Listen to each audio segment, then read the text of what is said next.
My question is for Annastacia. How is it fair that other than a small cluster in Cairns, there have been no known locally acquired infections north of the Fraser Coast?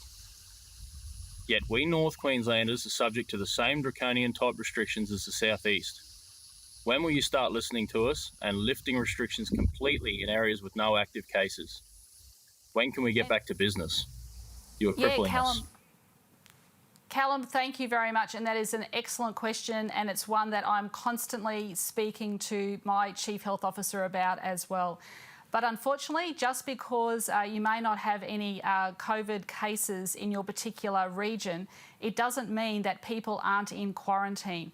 We have 2,000 people still in quarantine throughout Queensland, which means they have the potential to have the virus and to spread that virus. So we need to be very vigilant. We need to make sure that we are going to clamp down on it as much as possible. And I think you'll see that from this weekend, people can start opening up.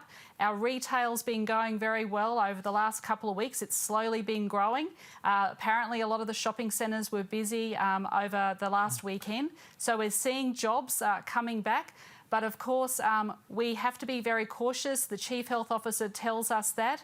And at the National Cabinet too, we've got the 3 stages. Can we just be clear though, Premier, because it's evidently a concern of many Queenslanders. Are you giving serious consideration to opening up some regions?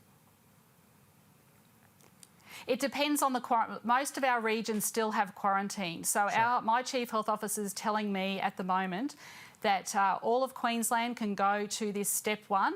The exemption that we have made is for the areas of the entire outback, and there's a designated area of what's outback. They can have 20 people from this weekend enjoy a meal at a cafe or at a pub. And I think you'll find the beer's going to start heading out west very shortly there. But look, I understand what the regions are saying. I've got regional MPs, I've got people contacting me all the time. I've sat down with people from cafes and restaurants. But it's very complex about people travelling from region to region and the potential to spread the virus. So we're just asking people to please be a little bit patient, but we do have people in quarantine in the regions. So as those quarantine numbers lift from the regions, of course we can look at the regions. So everything is in play. Gladys Berejiklian, we've had similar questions about New South Wales. Are you open to that if the situation makes it possible? Look, we prefer to have a one-size policy for the whole state to avoid confusion, but the feedback we're getting from our regional communities, and I was discussing this with the Deputy Premier and other colleagues today, is that whilst they do rely on tourism for economic uplift, they're very cautious about welcoming people into their communities because they're conscious that they might be COVID-free, but that may not always be the case. And I think we need to make sure that we build that level of confidence. We're currently reviewing, as we speak, how we can open up our regions and how we can provide those of us in bigger cities to actually go and visit the regions and support their economic growth. And so we're having those conversations now. I'm confident we'll get to a place where there's a healthy balance, where we do open up our regions to tourism. And Dan and I are the 2 premiers who've not closed our borders. So between the 2 largest states, there might be opportunities down the road as well for us to consider, so long as we're each comfortable about what our health experts are saying. So what, you might allow travel between New South Wales and Victoria?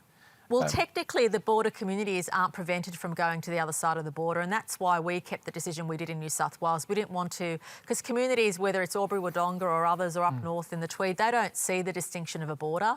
For them, it's where do you go and buy your groceries, or where do you go to the doctor? So in our thinking, it was obviously we're in a different position to the other states, but we felt it was appropriate to leave our borders open. But if we end up in a scenario where Queensland is holding out longer because the infection rates are higher in New South Wales and Victoria, might we potentially see tourism allowed between New South Wales and Victoria, but not absolutely, potentially, and that's a question for Dan and I to look at the appropriate time, and we're a bit away from that, but certainly I'm always looking for opportunities where we can have the economic uplift, where we can provide a safe way for us to get jobs and keep jobs, and New South Wales and Victoria between us represent a large proportion of the nation's economy, and when we're strong, the nation's strong, and so I hope we get to a stage where that's a possibility. Okay.